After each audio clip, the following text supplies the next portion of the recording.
Hi everyone, Anthony here from Creativa Solutions. Welcome to today's past paper support.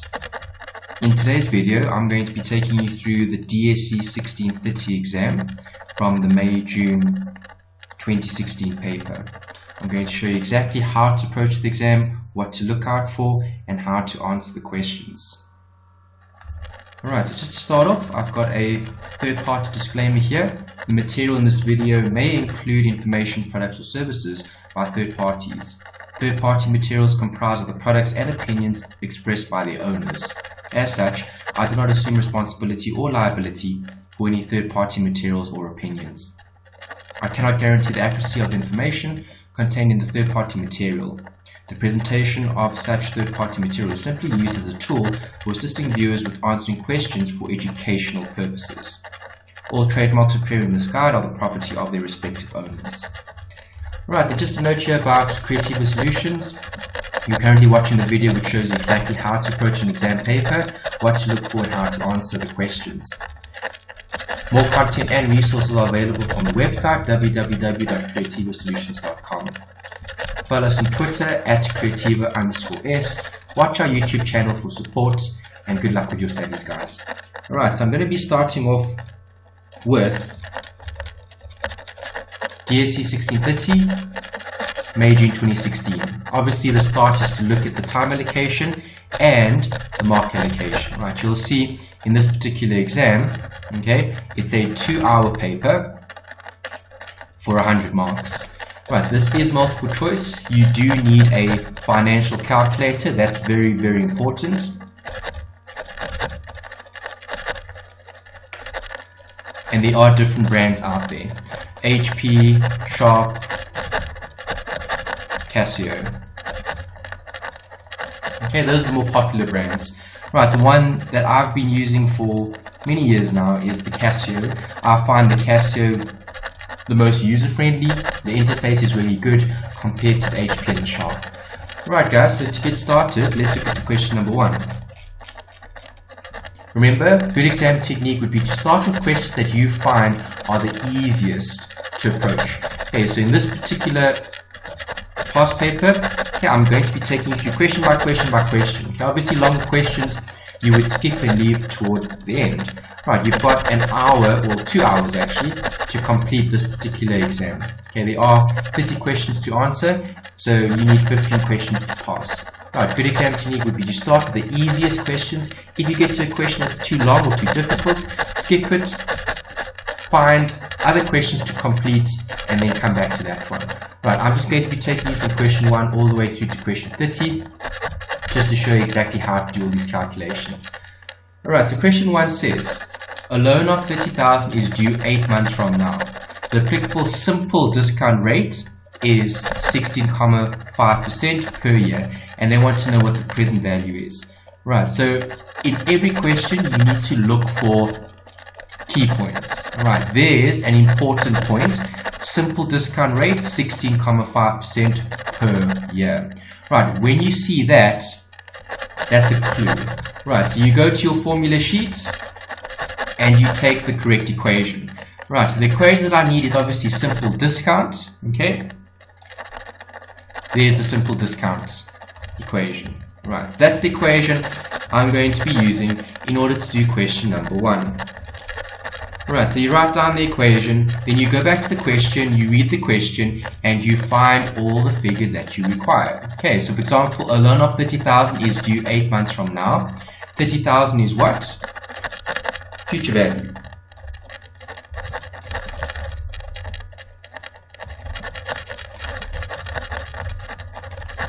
Okay, the question also tells you that it's due 8 months from now. Okay, and the rate that was given the question is 16.5% per year. Right, so you're dealing with per year and you've got number of months. Obviously the variables need to be linked. Okay, they need to be aligned. Right, so I need to obviously convert the months to years, which I would divide by 12.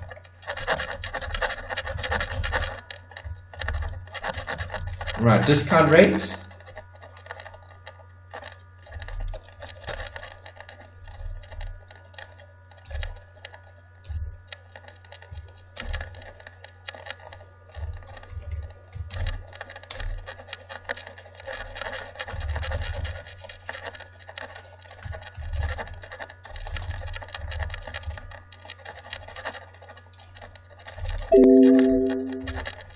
Right, and I get 26,700.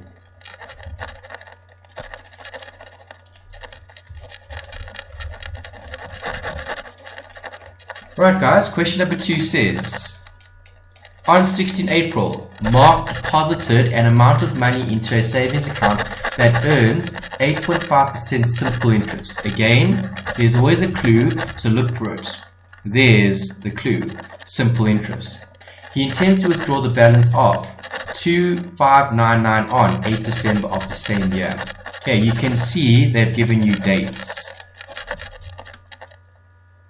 Right, so once I've got dates, I obviously need to work out the number of days.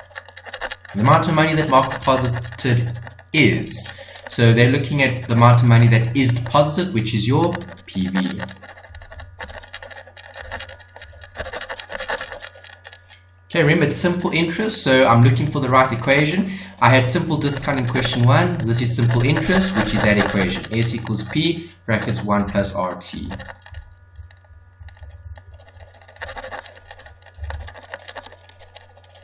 Right, I go back to the question and I pull out all the important information. Okay, so obviously I've got 8.5% simple interest and they withdraw 2,599.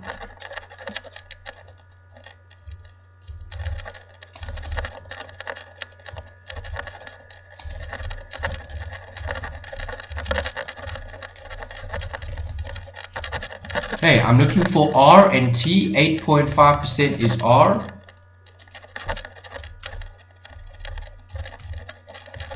And T will be the time from 16 April to 8 December. Right, on your Casio, you are able to calculate the number of days.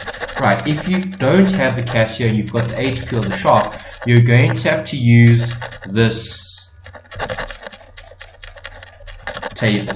Okay, the number of days table. Right, so obviously you need to identify the two dates, 8 December, 16 April. Right, so 8 December is here. Okay, 342 minus 16 April. 16 April is there, 106. Okay, and then you're going to need a calculator to work that out.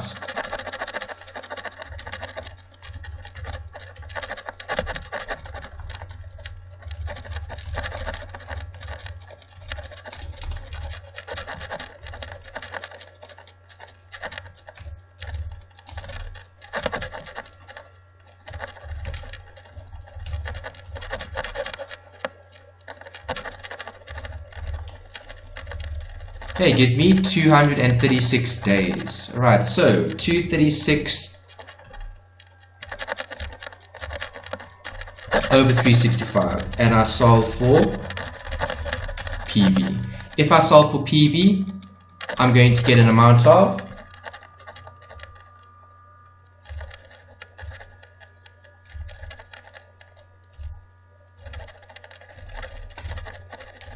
okay, 2463 comma 60.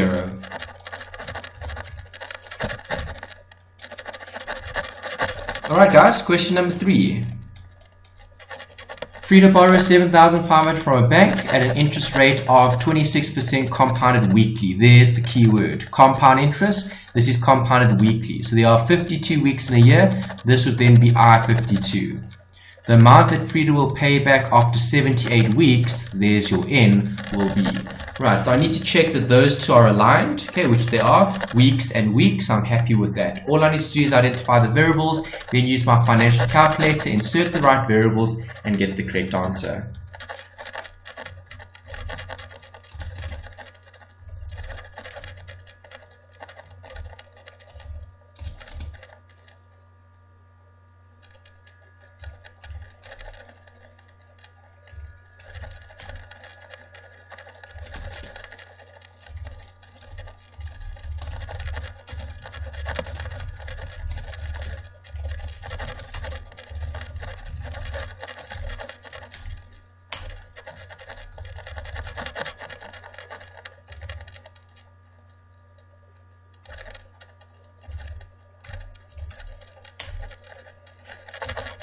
Right, and if you do work that out, you get 11066,60.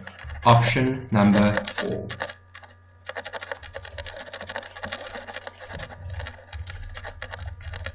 Alright guys, question number 4 says, an interest rate of 19.9% per year compounded quarterly, again there's the key word, I4, is equivalent to a weekly compound rate of.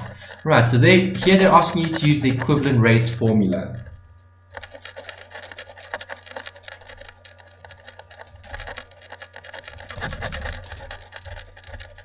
One plus im to the m is equal to 1 plus in to the n. Okay, so I'm using the equivalent rates formula here to calculate the correct interest rate, which is weekly. Okay, I'm looking for the weekly I52.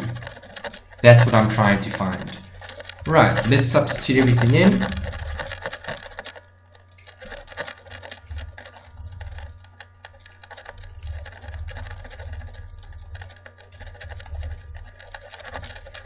Okay, so I know what I4 is. I know I4 is 19.9% divided by 4.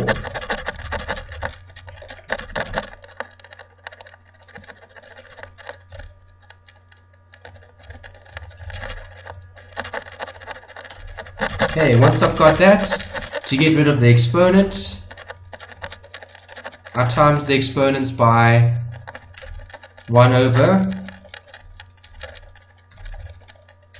52, and that'll give me that equation. If I take the 1 across, it becomes a negative, right? And then I solve for I52, which comes out to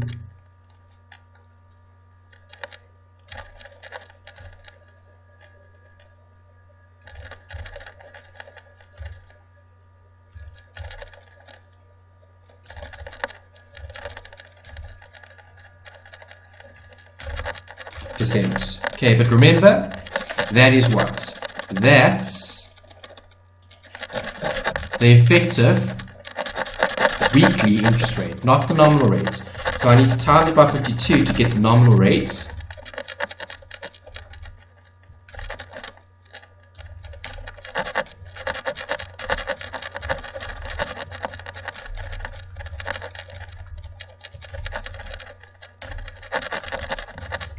And I get 90.45%. Alright guys, that's question 4.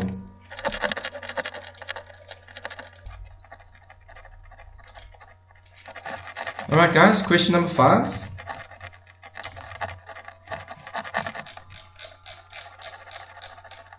Five says, if Nkosi earns a nominal rate of 16.5% compounded at the end of every second month, if at the end of every second month there are 6 compoundings a year, right, so I6, on a savings account, then the effective interest rate is. So they're wanting you to work out the effective annual interest rate, which you can calculate using the EFF on your financial calculator. Right, so it's either second function EFF or it's a conversion function on your financial calculator. You just need to identify the correct function, okay, the EFF. Okay guys, so let's insert what we know. Okay, what do we have in the question? Compound at the end of every 6 months. So my n is going to be 6. Okay, I'm going to insert an I of 16.5% per annum.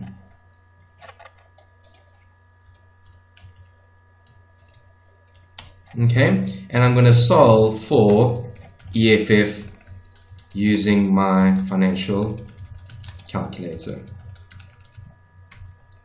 Okay, and when I solve for EFF using my financial calculator, remember it's a convert function on the Casio, it's a second function EFF button on the HP, and you need to use the XY button, okay, on your sharp. Okay, so depending on which calculator you have, obviously you're going to have to follow the correct steps in order to get to the correct answer.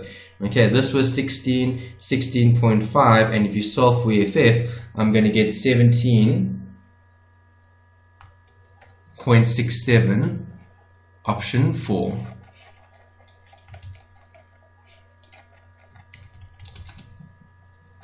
(17, 67, 68361). That's the answer that your calculator will be showing you. Alright, question 6, guys. 6 says the cumulated amount of quarterly payments, that's important, quarterly payments, deposited into your savings account for a period of 10 years, that's important. Can I use years and quarterly payments? No, so I need to convert this to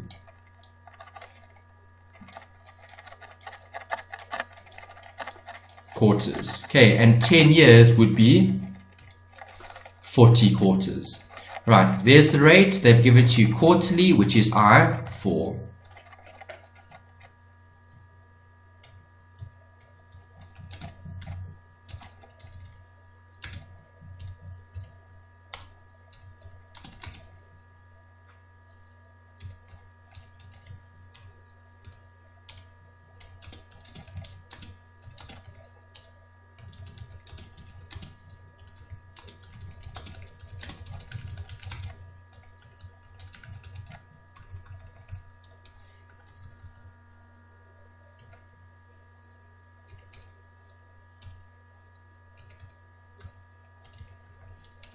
Okay, and the calculator should be giving you 327,821,53.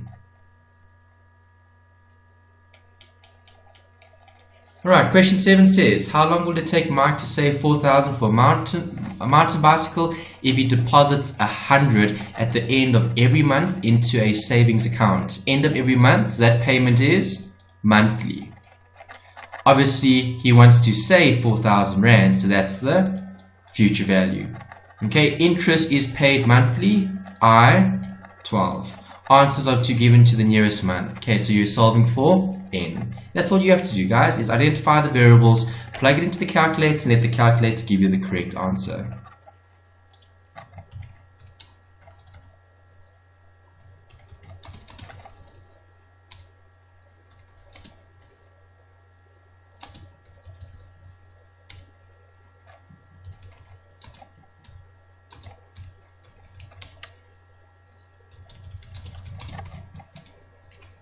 Right, and just another note here, guys, please remember that one of these amounts need to be negative.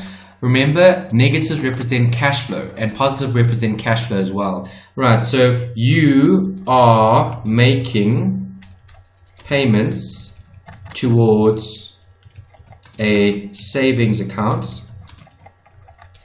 Right, so the payments would be negative, and obviously at the end you will receive a lump sum, and therefore that is positive in terms of an inflow versus an outflow. Alright, so my payments I will insert as a negative into the financial calculator, and I'll then be solving for N. If I solve for N, the calculator will give me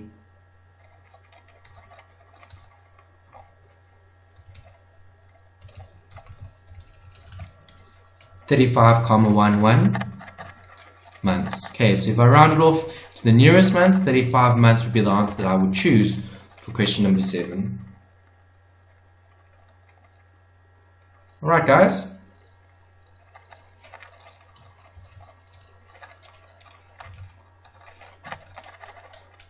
Question 8. Jeremy owns 500 during 4 months, 700 during 9 months. He wants to liquidate his obligations with a single payment in 18 months' time. How big should the payment be if simple interest is calculated at 11% per annum? Again, always look for keywords. That stands out for me, simple interest. Why? Because I know I'm going to be using that equation for simple interest.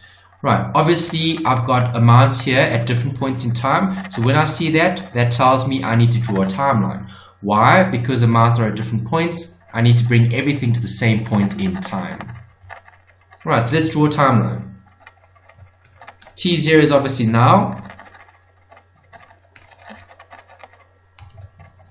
In 4 months, he owes 500, then 7 months in 700 in 9 months, and he wants to liquidate his obligations in 18 months time. Okay, so I'm just going to draw a picture to show that.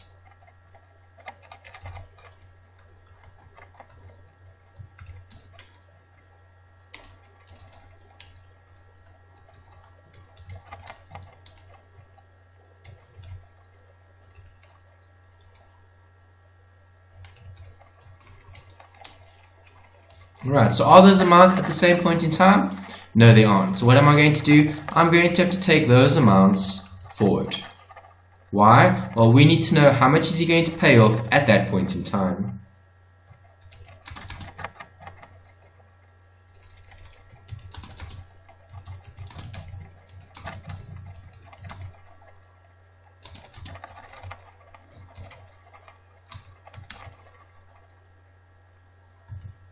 The ratio was 11% per annum.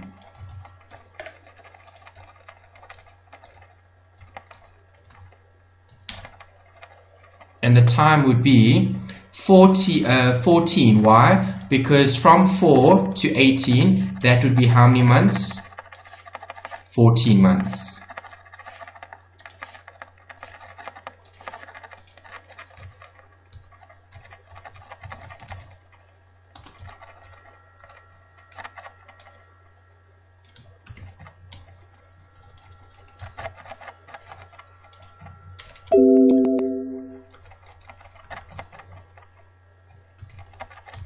Right, and I would do the same thing from T9 to T18. Okay, what am I doing? I'm trying to determine what that amount is, the 700 Rand, due in 9 months.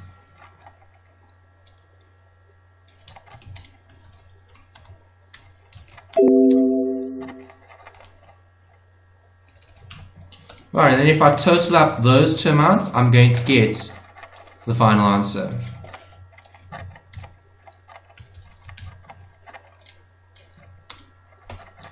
Okay, and that's option 3.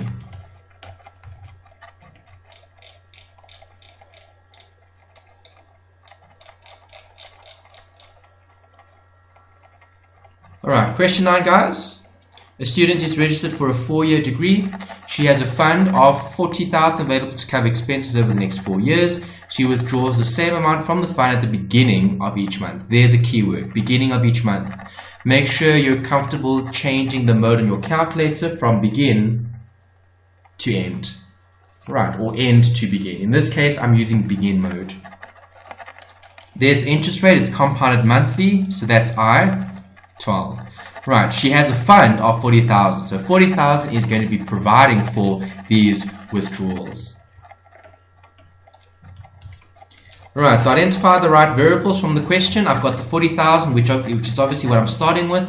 I know this is in begin mode, and I know this is a 4-year time frame. Okay, but if it's a 4-year time frame, I've been given compounding in months. And I'm withdrawing how often? Okay, monthly. Alright, so that's fine. Alright, so the payments need to be in months. My I is in months, so that's fine. So my only problem with this question that I need to remember is N needs to be converted to months.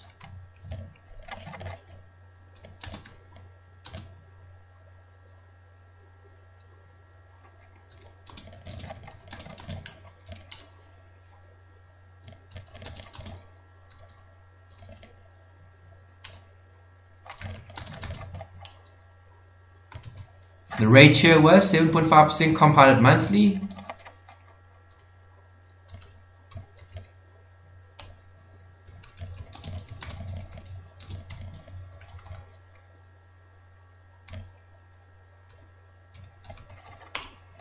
And I get 961,15.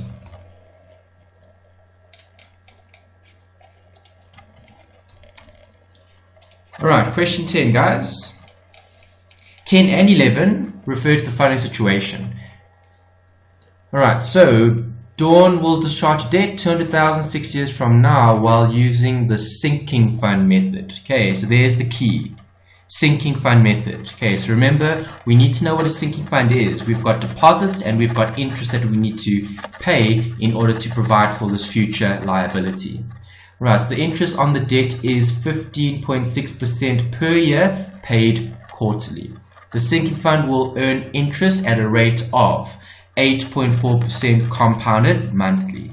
Right, so you've got monthly and you've got quarterly. Remember, the sinking fund is the savings part of this particular question. Okay, so if I'm looking at the monthly deposit into the sinking fund, I'm going to have to take the sinking fund variables, okay, or amounts, and I need to work out how much must you contribute monthly in order to disperse the 200,000. Okay, I'm trying to disperse 200,000 later in the future based on a sinking fund.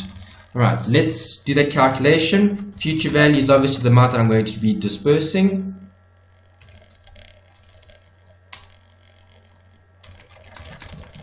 I-12 was given as 8.4 compounded monthly.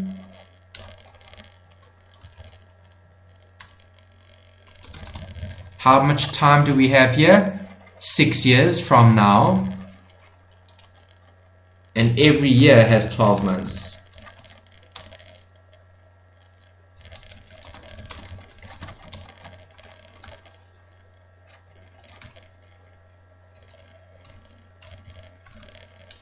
Okay, and that gives me option 2.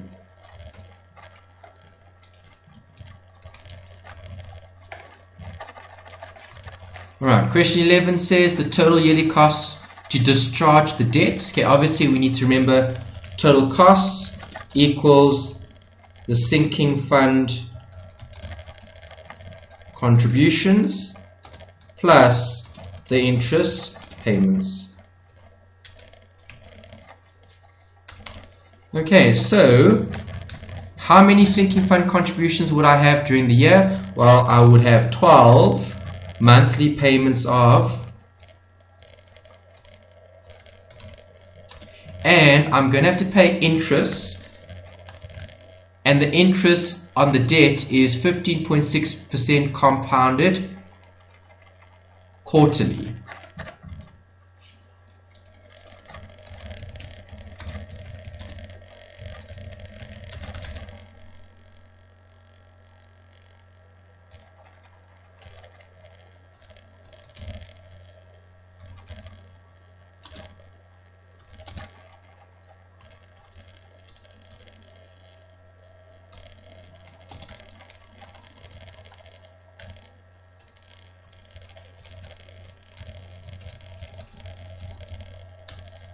Okay, 7,800. And how many payments am I making? I'm making 4 of them.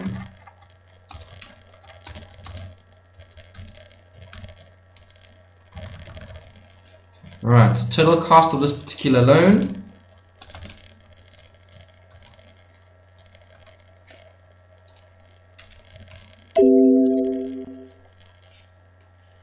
amounts to that amount.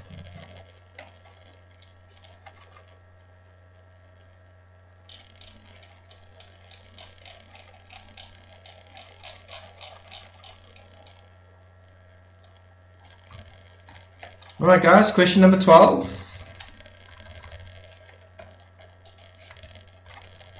Question 12 says, assume that money is worth 7.91% compounded quarterly, that's I4. If Ian chooses to be paid a fixed amount from his inheritance every 3 months for an indefinite period, that's key, there's the key word, this is a perpetuity. Right, so perpetuity payment over I. Okay, that is in the formula sheet as well. Alright, but they give it to you in this format. P equals R over I.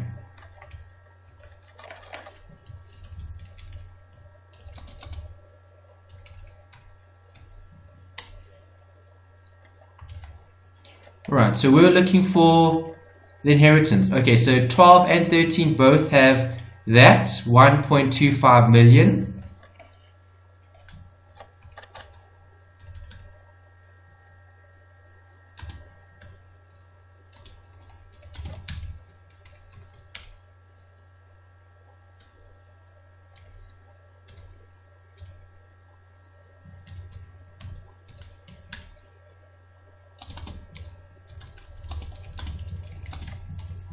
Right, and I'm looking for the payment. Okay, they gave you the rate, they gave you the time, you're just looking for the PMT. If I solve for PMT,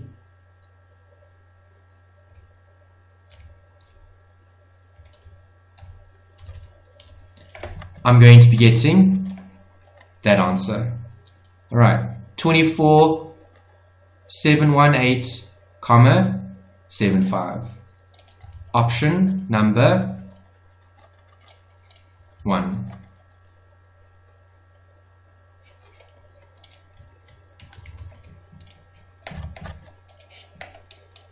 Right, question 13, guys.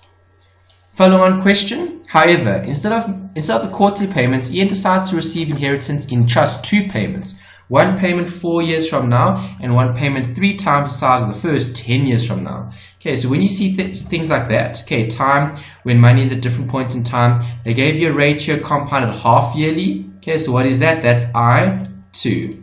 The amount that Ian will receive 4 years from now is. Okay, so obviously you need to draw a timeline based on the information in the question.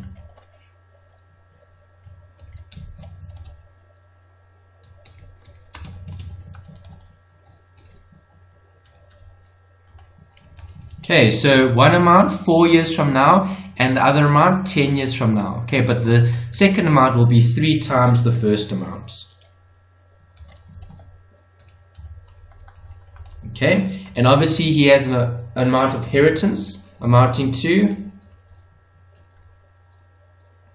1.25 million.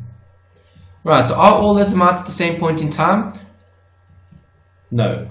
Right, so if they're not at the same point in time, I need to take those amounts back. Okay, and obviously these payments are going to have to equal the inheritance.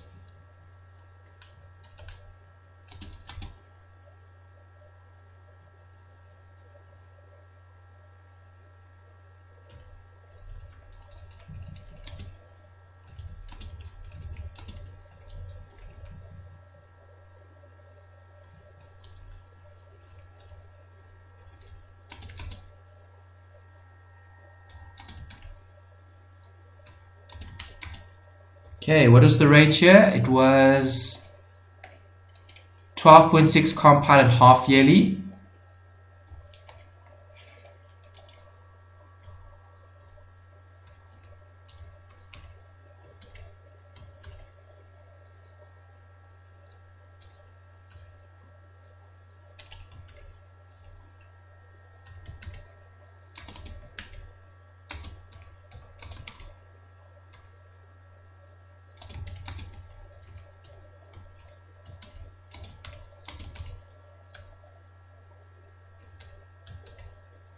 Okay, so I'm taking those x's back in time.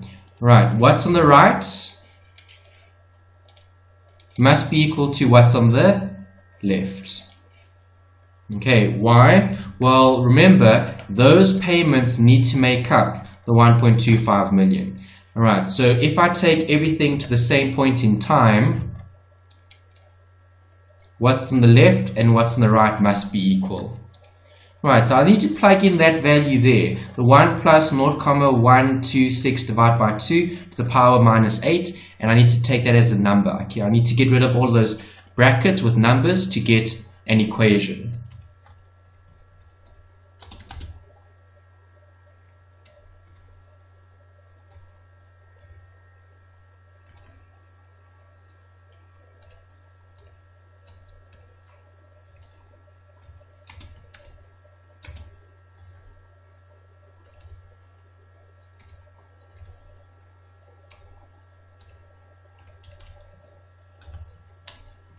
Right, and once I've got that, then it's just a simple equation, solve for x. Okay, add up those two amounts and then solve for x.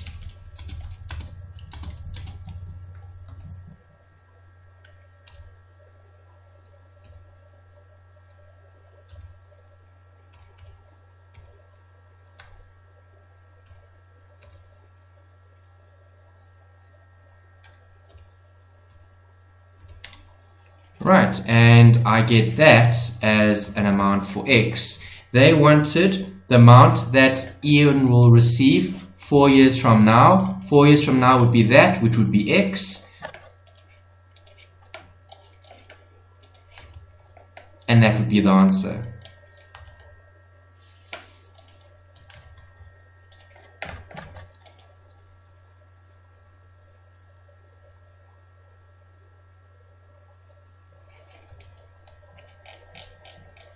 Alright, 14 says, an amount of 10,000 was invested in a special savings account on 15 May at an interest rate of 15% compounded quarterly for 7 months. The interest is calculated on 1 Jan, 1 April, 1 July, 1 October every year. Okay, simple interest is used for the odd periods. There's the key word. Okay, so now you know this is an odd period calculation. Remember, with odd period calculations, a timeline needs to be drawn up. You can't do the calculation without a timeline. Right, then we look at the simple interest for the odd periods. An odd period is an incomplete month. And then we use the compound interest for the complete months. Right, so let's take all that information that we've read in the question. Remember, we're starting with 15 May and we're ending at, what did they say? Where's the end date? Oh, quarterly for 7 months. Right, so 15 May to 15 December. Okay, May is the 5th month, December will be the 12th month. Right, so let's draw a picture.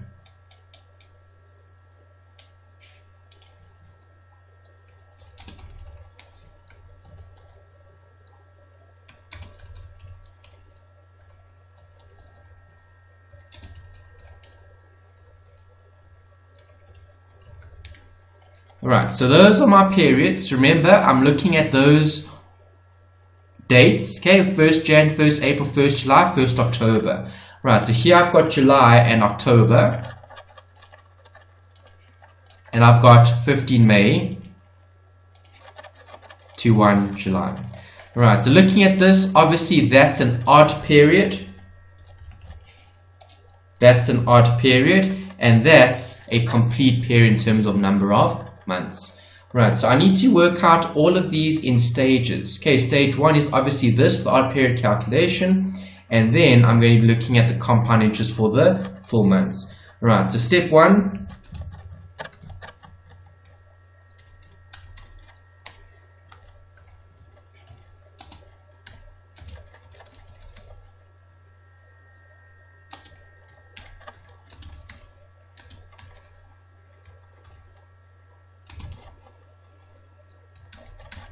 Alright, remember I need the number of days. Okay, so early on in this video, I showed you how to calculate the number of days using the table. Right, so what I would suggest you do is maybe pause the video here, go to the table, try look at the correct amount of dates, then come back and check if you were right. Okay, the number of days that you should be getting for this particular period, having used the table at the back of your exam paper, is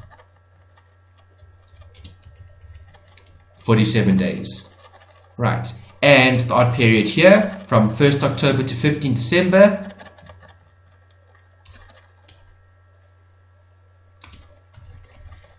$75 days. Right, and from 1 July to 1 October, I have 1 quarter. Alright, so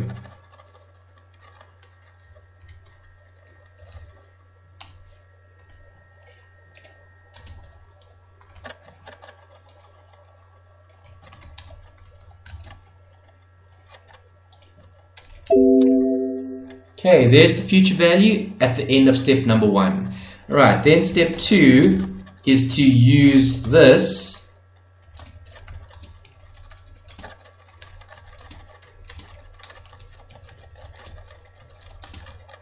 compound interest. Okay, so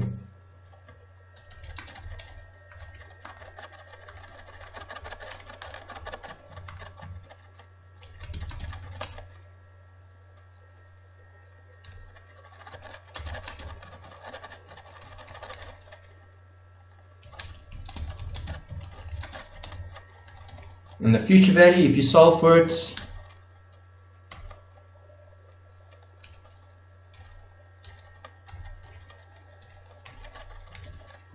comes out to that. Right, and then I've got one more step to do. Remember, I've taken that amount, 10,000 here, on 15 May, and I'm moving that amount all the way through to 15 December using odd periods here, full period there, odd period over there. Right, so final step in this process is to take that amount and move it forward using simple interest.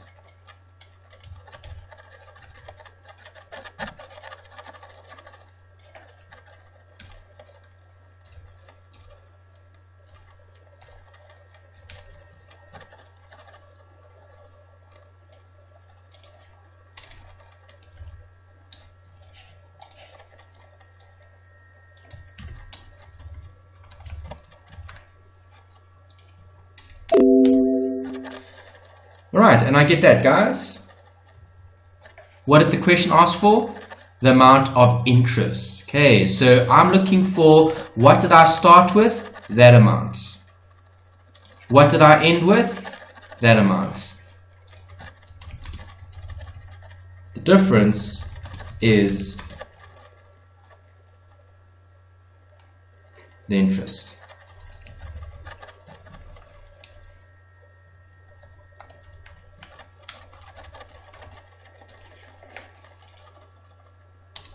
Okay, and that should be one of the options, option 3. Alright guys, so far so good, hopefully. Let's look at question 15.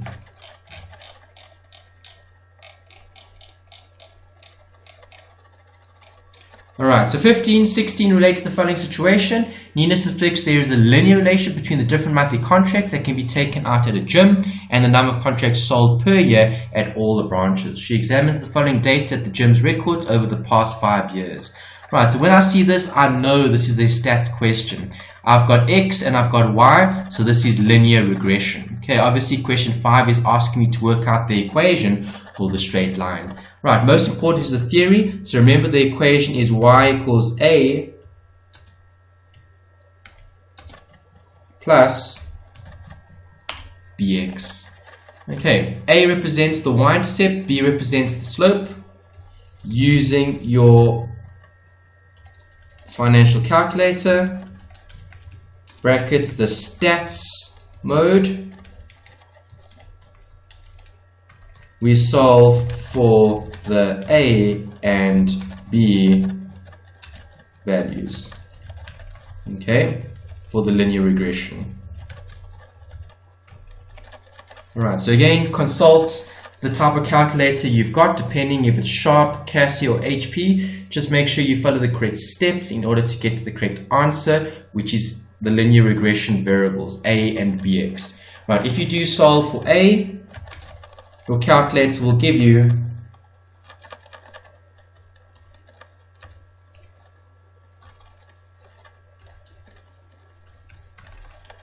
that amount, and for B,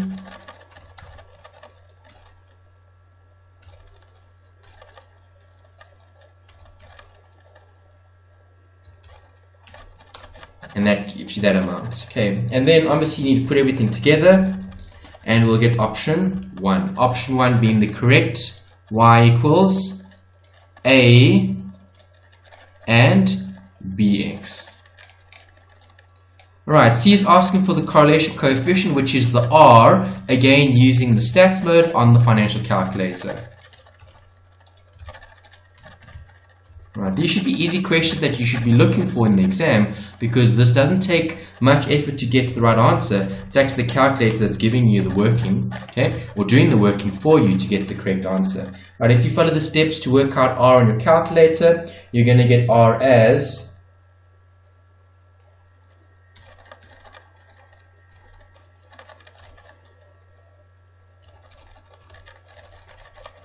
0.72 negative. Okay, option number 1. Right, question 7, guys, says if 35 accumulates to 48320 at a continuously compounded rate, there's the keyword, continuous compounding. As soon as I see that, what do? I go to my formula sheet and I get that equation. Why? Because I'm looking at an amount that's accumulating, okay, this amount accumulating to that amount at a specific rate.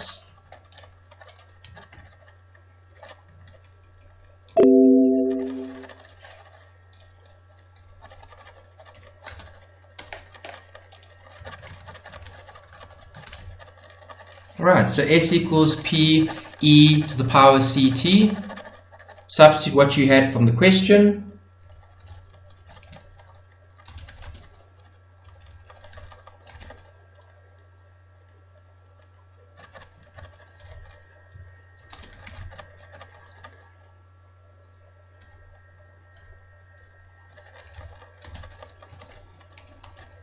Okay, and that's what I've got. Right, so once you've got an equation that looks like that, you're going to have to do a little bit of logs. Okay, so log rules. Right, obviously I want to get rid of the 35,000, so I'm going to take that to that side, so it becomes a divide, and then I'll get that equal to the e. Okay, so that's what I've currently got.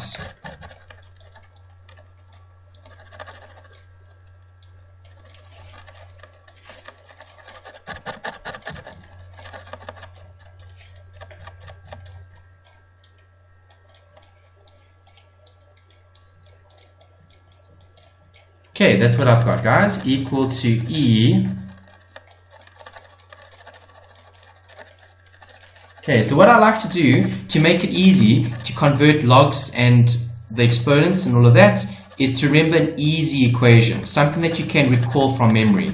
Okay, 2 to the 3 equals 8, log base 2 of 8, which is the answer, equals 3. Right, so I take that and I then apply that to this particular question.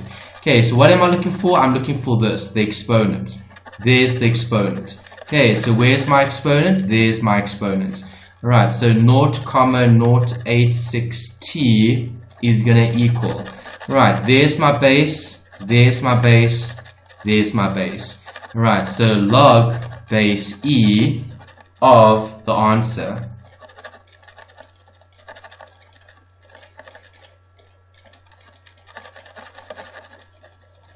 Okay, log base e is the same as ln. Alright, so all I'm going to do is then take the t, okay, and I'll have the log, which is actually ln. Log base e is ln.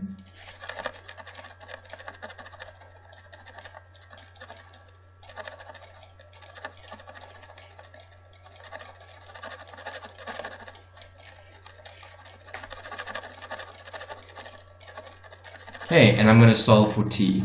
Right, so if I type that into my calculator, I'm going to get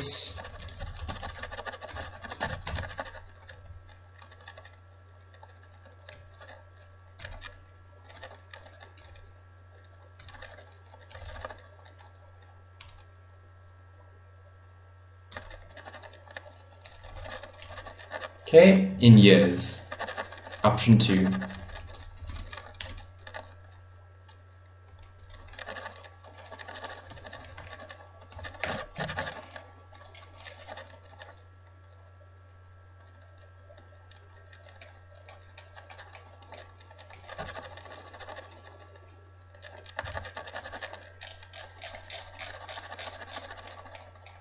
Alright guys, question 18. Suppose simple discount rate is equivalent to simple interest rate, then the time period under consideration is given by. Okay, so this is a question where you need to apply your algebra in terms of mathematics, and you need to derive the correct formula from the equation. Okay, so there's the equation.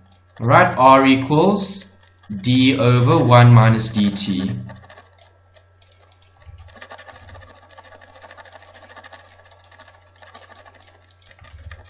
Alright, and what am I looking for? I'm looking for t. I want t to be the subject of the equation. Okay, so I'm going to be taking this denominator to that side of the equation. Okay, so r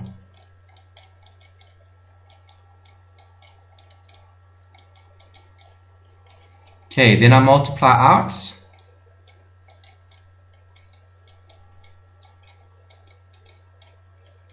Okay, and then I take that to the other side. Okay, so if I take the r to that side, I'm going to get minus drt. Okay, and then I'm going to divide. So get rid of the, I want the r, so get rid of the negative dt.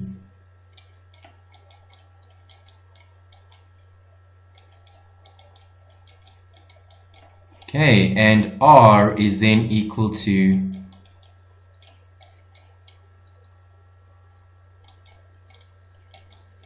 dt. Okay, you'll see that doesn't look like one of the options you've given, but that option looks very, very similar. Why? They've just changed the sign. Okay, so they've multiplied the top here by a negative and the bottom by a negative. A negative and a negative makes a positive. I'll then get r equals r minus d over d.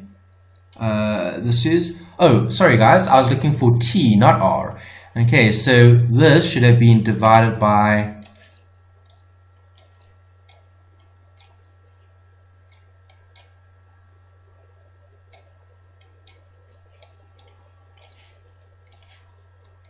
t. The r stays there. This would be an r, not a t.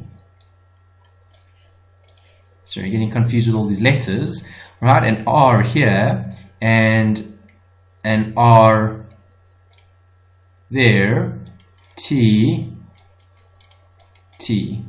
Okay, r, that's better. Okay, option 1.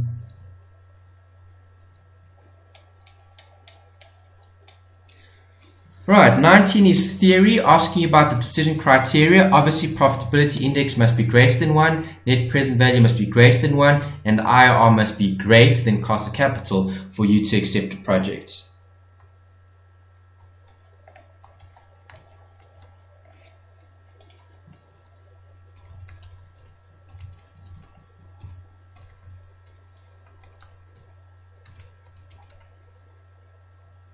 Eighteen's answer was 1. Question 19's answer was 3.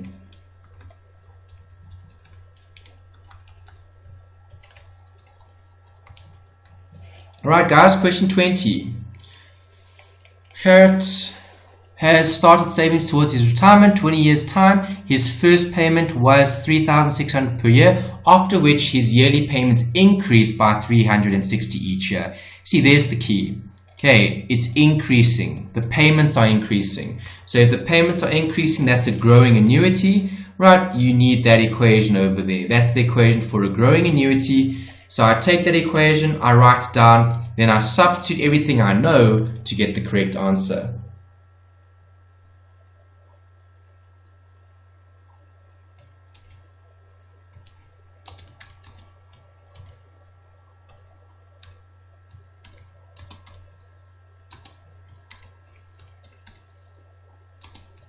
Okay, R is the payment initially, Q is the increase, I is the rate. All of this was given in the question. We can see it over here. Alright, 360 each year, we read that, and 3,600 per year. Right, we know this is a growing annuity. All I needed was a rate, which I've been given there, and the amount that Harriet expects to receive to the nearest rand at the maturity date. Okay, so they want you to obviously work out the future value, which is this.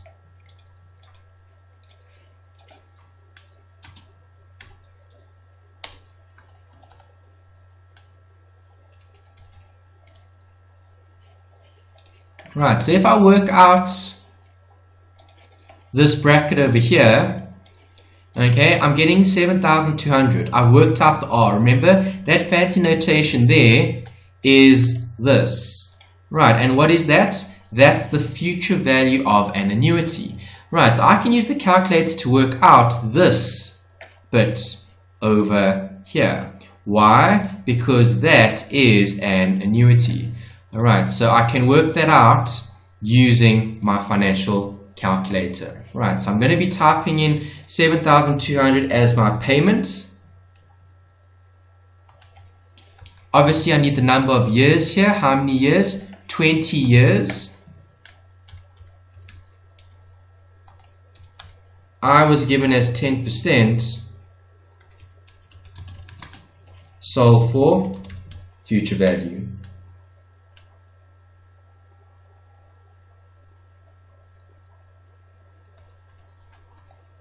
Type that into a calculator.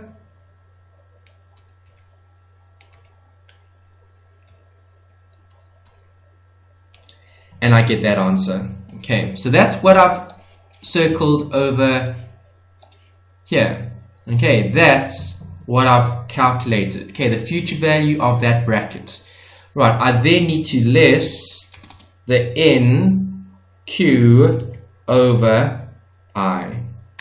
Right, and what is NQ over I? Well, N was 20, I was 10%, and the Q was 360. Right, that gives me an amount of 72,000. Okay, so final answer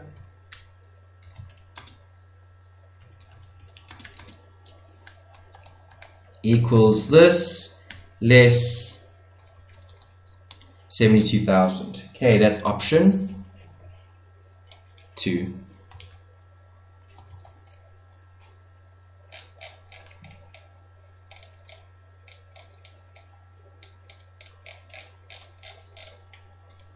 Okay guys, question 21 and 22.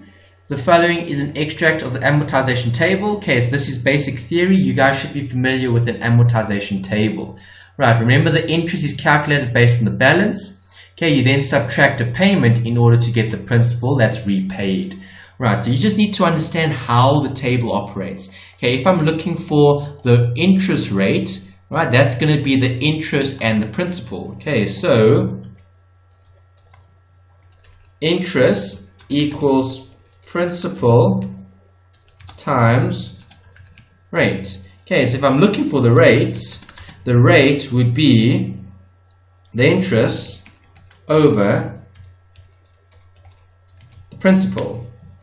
Alright, so what is my interest in this question? Well, I need to pull up those figures. There's the interest and there's the balance.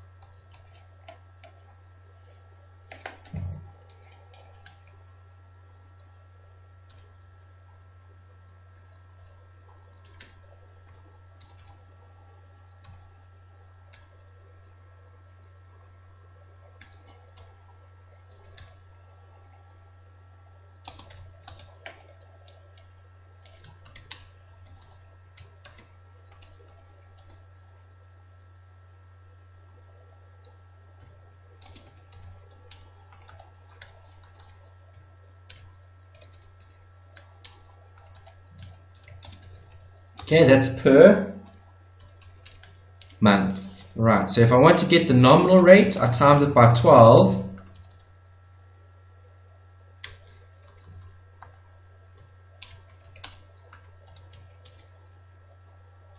Gives me 11%.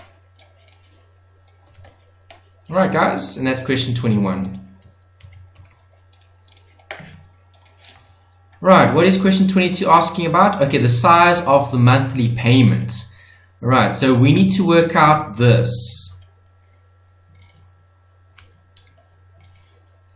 The A, the monthly payment. Okay, obviously I've got the outstanding principal, I've got the interest, and I've got the principal repaid. Okay, so I can do it this way. The principal repaid and the interest due would make up the payment.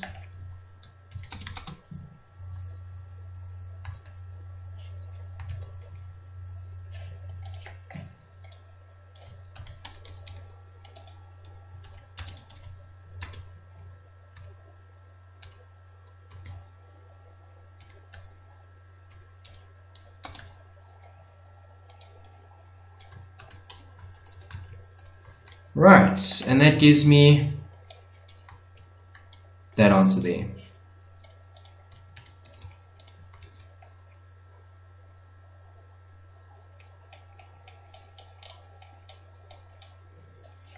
Alright, question 23 guys, talks about Levy buys a house and manages to secure a loan for that amount with monthly payments of that at a fixed interest rate of 12.56 per year compounded monthly.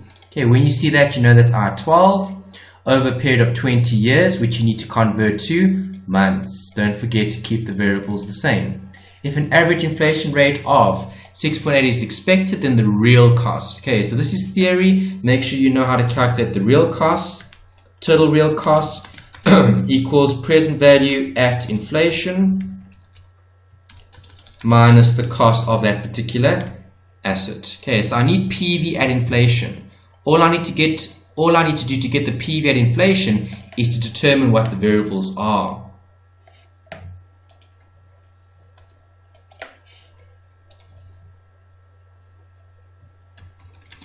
Payment was given the question. We read it.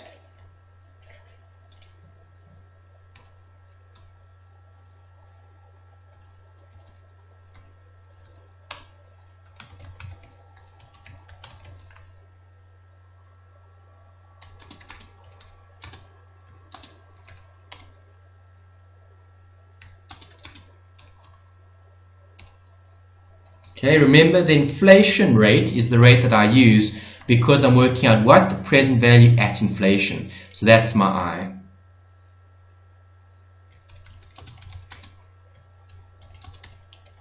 Right, if I solve for PV using my financial calculator, that's going to give me an amount of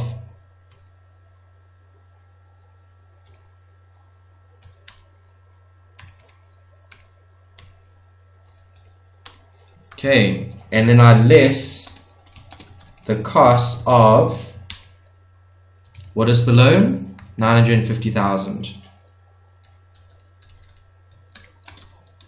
Okay, so final answer would be this minus 950,000 gives me an answer of 469,229.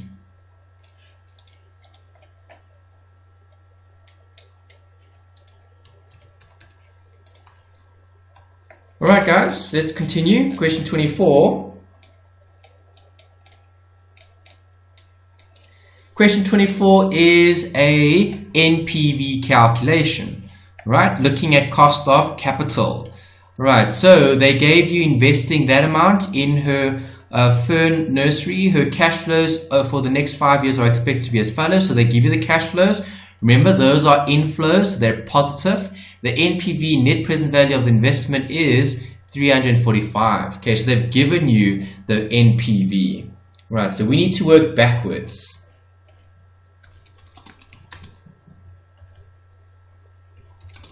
Okay, so let's first build the cash flow to see what we've got.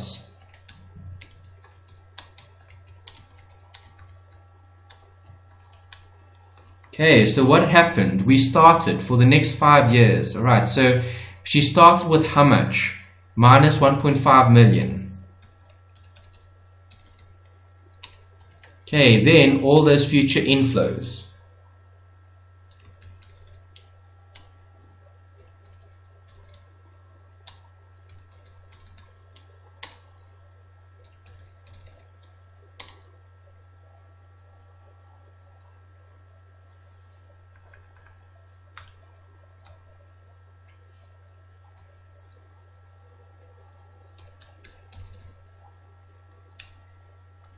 Right, so minus 1.5 plus 600 plus 500 plus 100 plus 80 plus 5. Right, then what do we do? Well, we need to remember what NPV is. Okay guys, remember NPV is present value of the future cash flows minus the initial investment. Okay, so do I have an NPV? Yes, I do. 345,000. Do I have an initial investment? Yes, I do. 1.5 million. Right, so then if I take that across,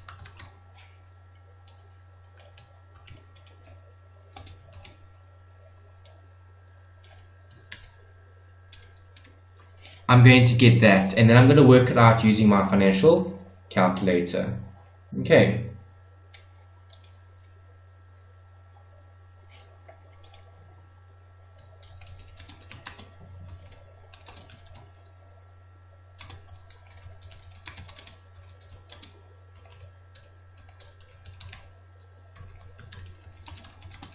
Solve for the rates, the IRR, okay, which is the rates. Okay, so again, I'm going to have to draw up cash flow, right? This amount that I now know, which is the present value of my future cash flows, okay, that amount must be negative, obviously, because you're starting with it.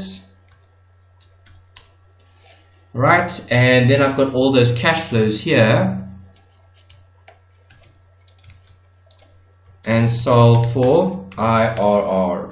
Your IRR, if you do it on the calculator, comes out to 14 points.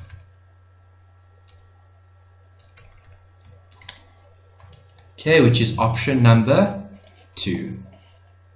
Okay.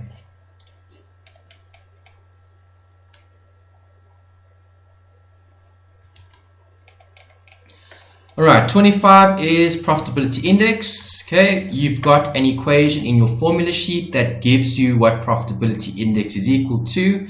Right, all I'm going to do is write down the equation, substitute what I know, and solve for what I'm required to solve for. Okay, so what am I required to solve for here? The profitability index. Okay, so do I have the NPV? Yes, I do. Do I have the initial investment? Yes, I do.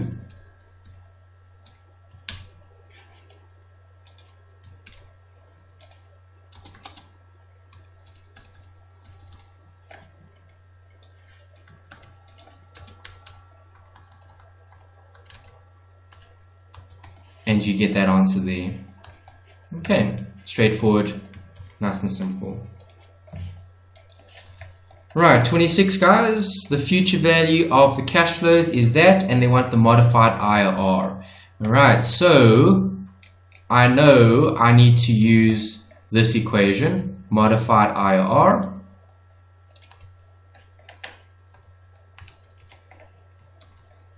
Okay, remember the C refers to the future value of your inflows.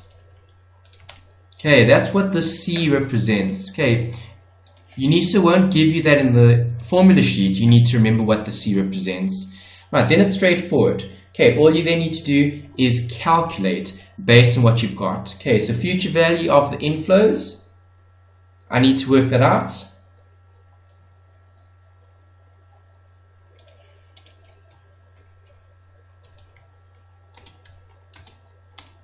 Okay, so what am I going to do to work out the future value of the inflows?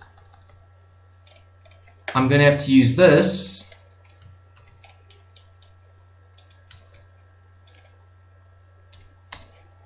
Okay, on the financial calculator,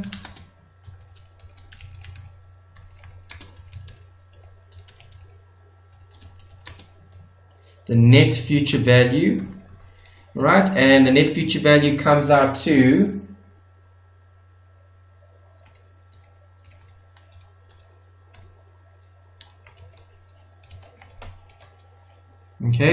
that answer there. Okay, they've given it in the question, so you didn't have to do that calculation. If you wanted to, you could, and you'd get the same answer. Alright, so the modified IRR would be that amount.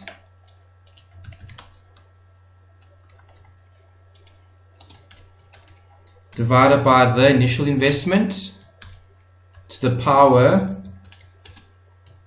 1 over the number of years, which in this case was 5, minus 1 gives me my modified IRR.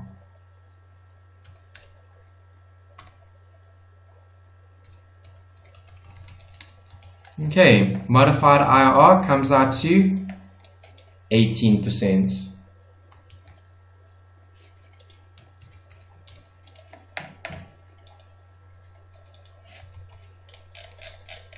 Right guys, question 27, bond questions. Okay, this is actually a nice past paper because all the difficult bond questions actually came toward the end of the past paper. Okay, you would have seen if you've gone through the material, the bond calculations are the most difficult part of this particular module. Okay, so I would definitely leave these questions for the end. Even if it comes up during the past paper, skip it, come back to it at the end so you've got more time also to do these calculations. Okay, because they can be quite long. Right, so rather leave them for the end rather than get stuck on them for 10-15 minutes and you don't finish your past paper. So always practice good exam technique. Right, so 27-28 refer to this situation. Okay, remember the present value of the bond is what? The present value of its coupons. Okay, so those are the coupons. And that's the face value, face or par value. Okay, so what am I doing? I'm taking future amounts and I'm discounting it back in time to get the price at the settlement date. Okay, so question 7 is asking about the accrued interest. I also need to look at this because that tells me if it's cum or ex div. Okay, I'm discounting it back for 5 days. So is it cum or ex div? Well, it would be ex div. Okay, so if it's ex div or ex interest, actually, I'm thinking about equity, right? I'd be using that equation.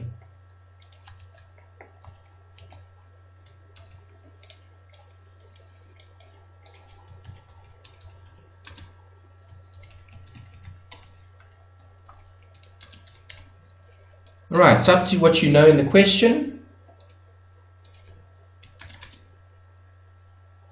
5 days.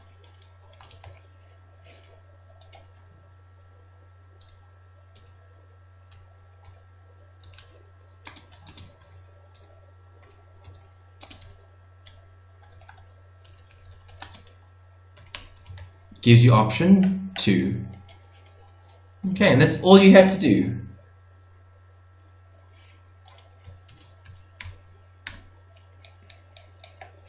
Alright, 28 is asking you for the clean price. Okay, that's important. Why? Because the clean price is an equation. Okay, so clean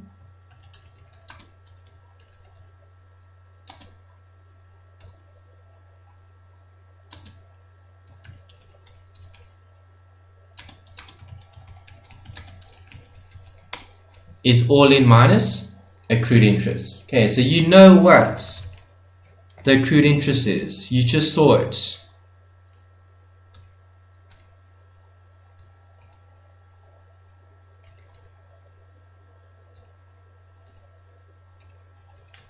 Okay, what we worked out from question 27, that was the accrued interest. Okay, so all I need now is the all-in price. Okay, and the all-in price is going to come from where? From here. Okay, so substitute all of that into the equation. Okay, there's my payment, there's my I, there's my N, and there's my future value.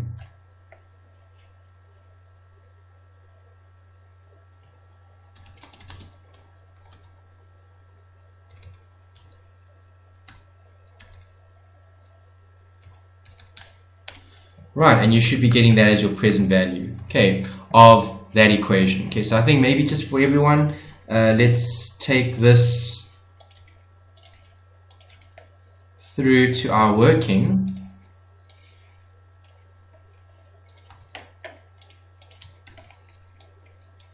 All right, if I solve for my PV,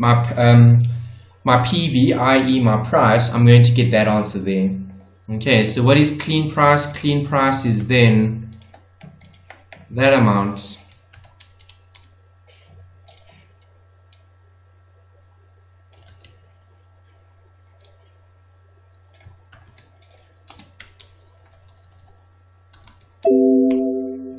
which comes out to that. Okay, I haven't used any rounding here. 84. All right, looking at these options, I'm slightly out. I'll be going with that answer, okay, being the correct one. Okay, the nearest answer for question 28. Okay, question 29. Okay, this is theory. The square root of the variance is the standard deviation.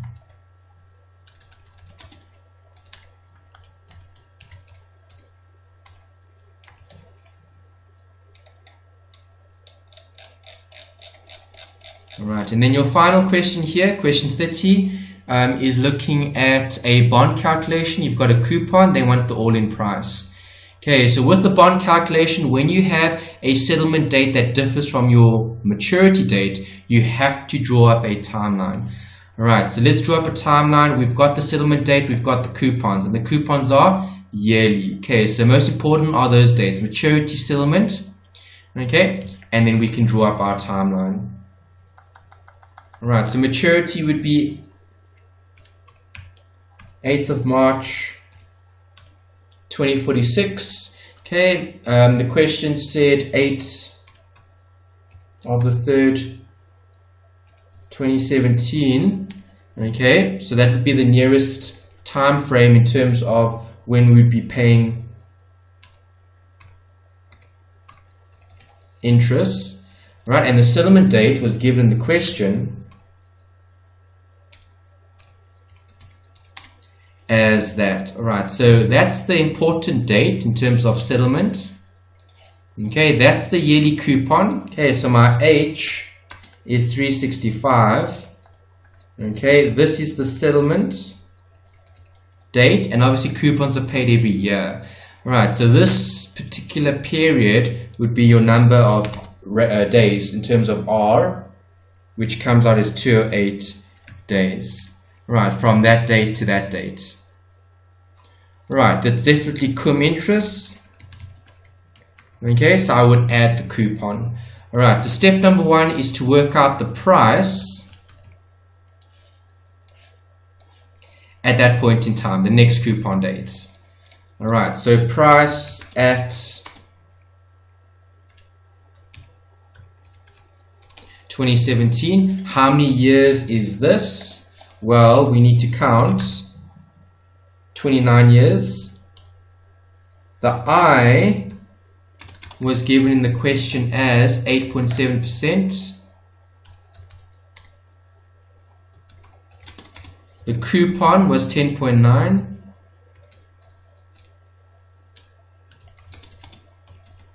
Face value would be 100, and you would solve for present value.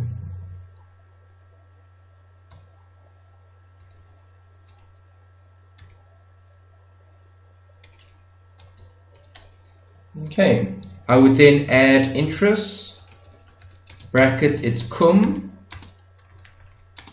right, which gives me the all-in at that particular date.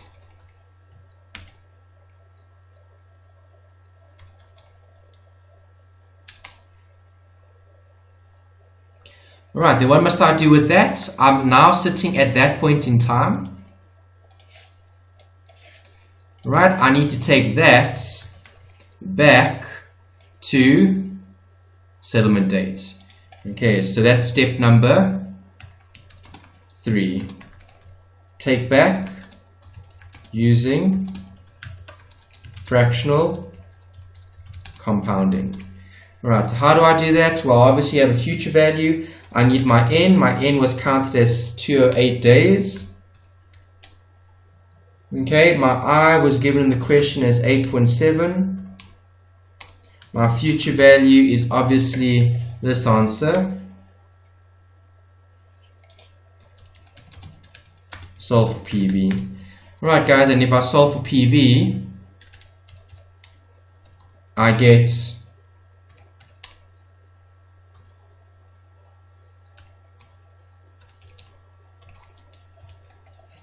option 5. Okay, none of the above. Alright, so it's not often none of the above is the correct answer, but with this particular question, right, you don't have an option that's close to this particular answer. Right, none of the above would then be the correct answer. Okay, option 5 here. Alright guys, so that's the run through of this particular past paper. I hope you found that useful. Right, remember there are 30 questions in this particular exam. Apply good exam technique and I have no doubt that you guys should do well. Remember, you definitely need a financial calculator to do these particular questions. Okay, alright guys, so take care until next time.